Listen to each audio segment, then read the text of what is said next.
Hey friends, welcome back to the channel. I'm Sarah, I'm a mom of 4, and this is Down for Travel. So to get started with this video today, I know our channel is going to be all about traveling and raising a child with Down syndrome, but in order to get to that point, I think it's important that you hear from me about my full pregnancy and our birth story having a child with Down syndrome. I think this will help give you some context into why this is so important and what our channel is all about. So let's go back. There's another video that you can watch all about our NIPT prenatal testing and our genetic testing, and you can go check that out on the channel here. But going back to the pregnancy, starting out, we got pregnant very quickly. At first, it was pretty typical. I had morning sickness. I had so many aversions and cravings. That's probably the biggest thing that I would say happened. Some of my aversions and cravings consisted of I really love lemonade. And so there's actually a picture, I'll post it here, of me drinking lemonade out of the gallon while I was pregnant. I was really into burgers during this pregnancy. I also went through a spell for about 2 weeks where all I ate was DiGiorno boxed frozen pizza. Never before, never since. It was just that 2-week period. I had to have the pizza. So bizarre. But when I got my prenatal testing call, I was like in the mood for Panda Express. That was my craving at the time. During this pregnancy, I didn't get diagnosed with hyperemesis gravidarum.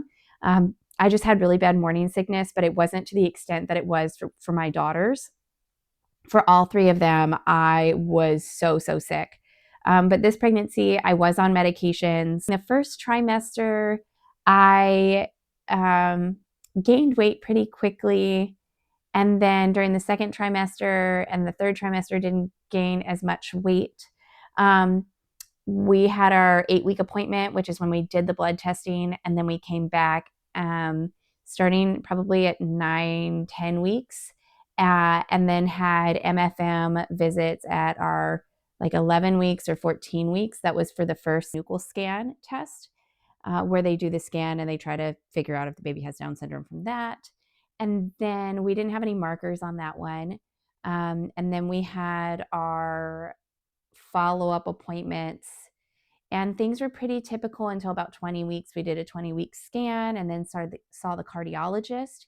And at that point, our kiddo had an ASD, so he had a hole in his heart, and that ended up closing up. So that wasn't too big of a deal. But during that visit, when we talked with the cardiologist, it was so interesting because we were seeing a pediatric cardiologist, right? And so it was our baby's cardiologist, even though the baby was still in utero.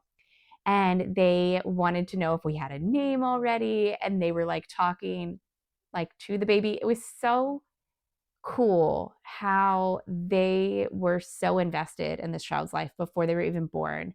And we just felt like they cared so much about us. And that appointment was pretty long. I believe it was an hour-long scan where they were doing the echocardiogram on the baby. So at that 20-week regular scan, the baby was measuring great. He was at the 50th percentile, and everything looked really good.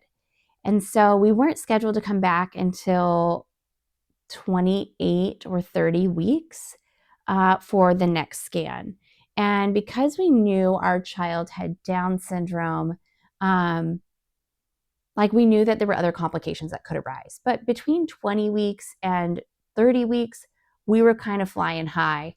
I'll be honest, I was very anxious the whole time. I didn't want to have a baby shower. I didn't want to do a nursery. This was our first kid. But something inside me, and I don't know what it was, but I just felt like, I don't know if I'm going to meet this baby. I don't know if this baby's going to live. And I was deep in grief because of our prenatal diagnosis, that I was just really uncomfortable and just grieving, that I just didn't want to embrace that we're having a baby, because I just didn't want to fall in love with a baby that may not come, because I had been told that there was increased risk for miscarriage and stillbirth with Down syndrome. So anyway, we show up to our 30-week ultrasound and growth scan. And at this point, the baby had gone from the 50th percentile to the 17th percentile. And I freaked out. Sure, I am 5'2", but that just didn't feel right. And so I started scouring the internet, and I was a part of an online community called the Down Syndrome Diagnosis Network. If you have a prenatal diagnosis or have a child with Down syndrome, I highly recommend checking them out and getting connected with that community. They are fantastic. But during that time, I reached out to this community and other moms that were also pregnant with babies with Down syndrome, like I was. And I said, hey, is this normal? Like, does anyone else, has this happened to anyone else? And other people said, yes, you need to get another scan. You need to make sure that the baby is still growing, that your placenta hasn't failed. And there were a few other women in there that this had happened to. And immediately, like, my gut was right. And so I called the OB back and I was like, we need to get another scan. They were going to wait till I was 34 weeks, but I pushed it to 33. It should have been 32 though. And during that time I was really freaking out. And so we go into the scan at 33 weeks. And sure enough, we actually went to a different hospital because the hospital I had gone to didn't want to see me. So we went to get a second opinion. And the second opinion was like, oh, we'll do 3 weeks from now. So I go into the scan and the baby has now fallen under the 5th percentile and there's absent flow. So there's absent and diastolic flow, which means that the blood is not getting to the baby. And this is like an emergency. This is not a good situation. And so the MFM there is on the phone with my team back in where we live. This is about an hour away. And they come back into the room and they said, okay, here's what's going to happen. You need to go directly to the hospital back where you're from right now. Do not pass go. Do not collect $200. You need to go there right now. You might be having this baby tonight. They said, we're going to try to make it so that you at least have 24 hours because we need you to get the steroid shots. This baby is in trouble and you're going to have a C-section. And we've got to do it right now. And because your baby's going to be in the NICU, we don't want you to stay here because if you stay here, you're only 33 weeks. And so it could be a long time that you're in the NICU here. And so we did. We left that hospital and drove straight back. I'm like Googling like crazy, like, what does this mean? What's going to happen? And I'm like seeing all these things that like there's increased risk of stillbirth.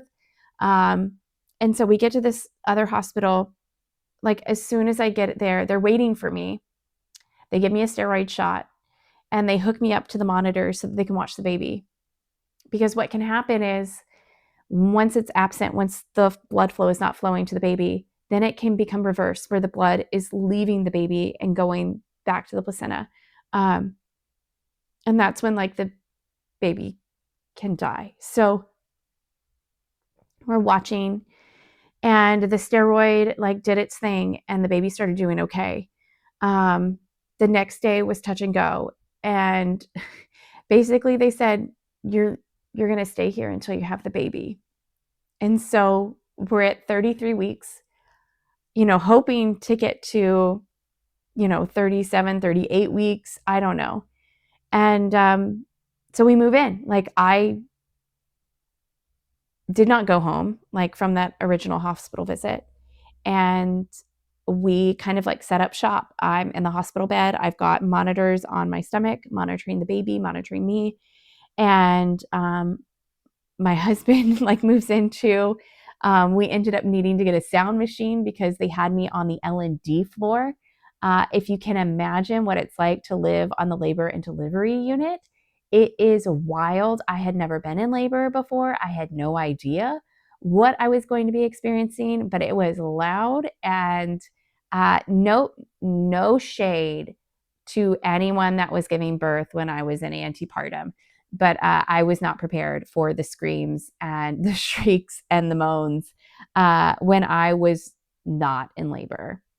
So every day I had, well, for the first day, it was 24-hour monitoring.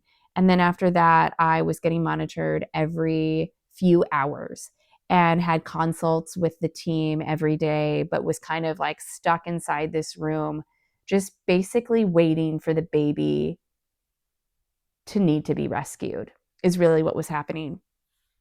And we didn't know how long that was going to be. Was it going to be the next day? Was it going to be 3 weeks from now? We had no idea. And so every day we get the baby on the scan and we're like, how's the baby doing? Is today the day?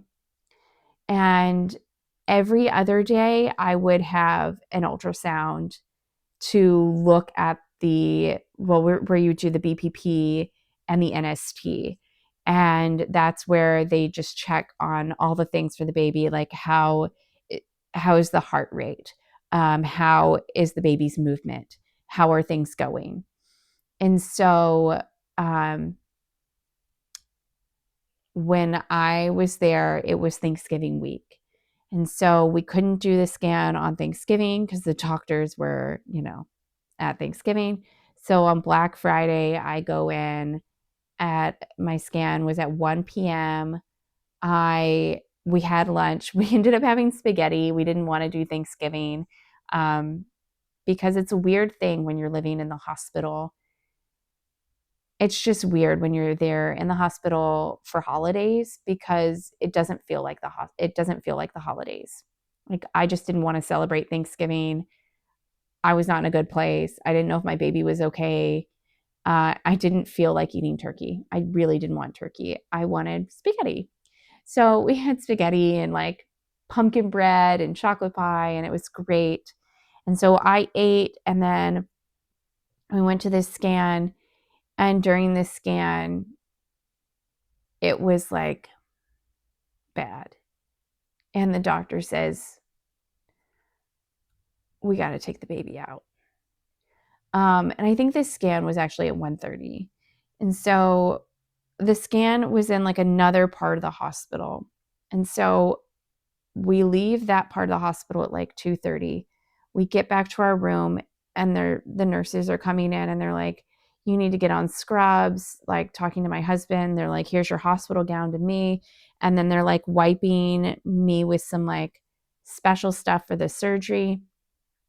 And not even 10 minutes later, we're in the OR, and not even like 25 minutes later, they're cutting me open.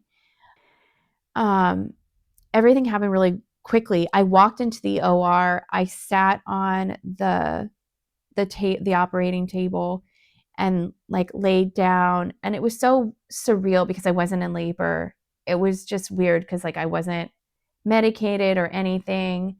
But they're like, it was just a very strange experience. There's music playing. I didn't pick any of the music. It was just whatever they were playing because this wasn't part of any plan. And the doctor that came in wasn't even my OB, but he was a great guy. So grateful for him.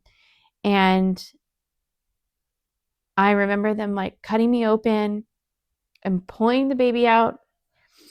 And I just remember like my husband's got tears in his eyes, and I'm looking at him and I'm like, is he alive? Like, what a weird thing to say. But my husband was crying.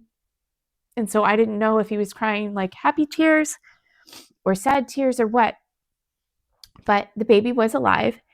But immediately, like, they take him over and they start like working on him and making sure he's okay. And then pretty quickly, they like just take him off to the NICU. And they look at my husband and they say, do you want to go with him to the NICU or do you want to stay here with your wife? And I tell him like to go. But now I'm stuck in the OR getting stitched up for the next like 45 minutes by myself, not knowing like how the baby is, not knowing like, is he gonna live or anything. Then I was taken back to the room, not directly to the NICU. I was taken back to the room and for recovery. A weird experience because I wasn't allowed, like I had to recover and there were certain things that I had to do before I could go to the NICU. And somehow, some way, I figured out like I was able to walk. You had to be able to walk and maybe pee before I could go to the NICU. But I did what I needed to do, and it was about 8 to 12 hours later that I went to the NICU for the first time. And what's wild is before I was even in the NICU, someone came to the room. Like we had a full team of people helping me learn how to pump because he was so tiny. He was 4 pounds, 1 ounce at birth. And obviously his weight dropped while he was in the NICU. So we had like a little 3-pound baby in the NICU who can't breastfeed, obviously. So they taught me how to pump, and they're just like all these people coming in, social services to talk about getting him on a Medicaid waiver, and what are they called? The baby doctors, the NICU doctors, whatever they're called. They were in there. Then we had like the pediatrician stop by at some point. We had speech therapists, occupational therapists, physical therapists, the lactation specialist. We had nurses. We had so much support. It was absolutely overwhelming. And it was so jarring. Like this was our first baby. And I'll never forget like that our baby had roommates before he was ever our roommate. And like what a wild thing to think about that.